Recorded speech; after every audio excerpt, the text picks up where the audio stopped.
Nakalapag na sa Japan si Pangulong Ferdinand Marcos Jr. para sa official visit doon.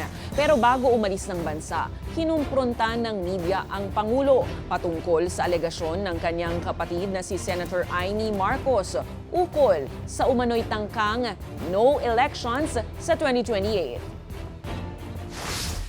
Tuloy ang halalan 2028 ayon sa Malacanang.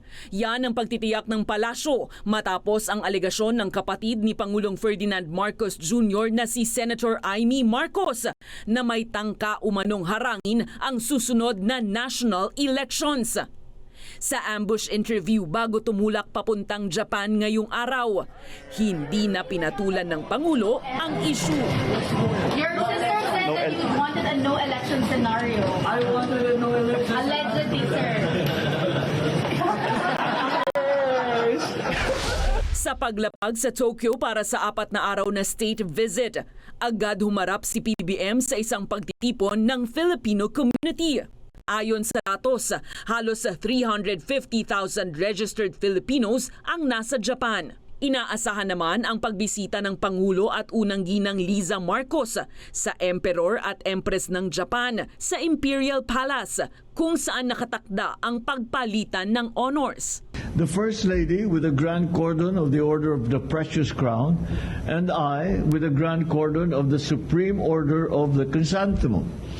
In turn, I shall confer upon His Majesty the Emperor the Order of Lacandula with the rank of Supremo, and Her Majesty the Empress the Order of Gabriela Silang. Kasama rin sa agenda ang pagharap ni PBBM sa Japanese Parliament at business groups.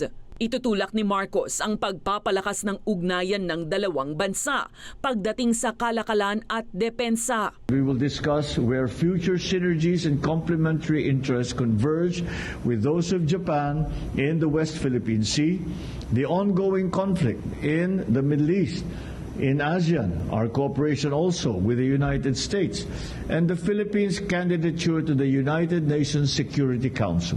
Ang naturang state visit ay sabay sa ika-70 taon ng diplomatic relations ng Manila at Tokyo na itinatag noong July 1956.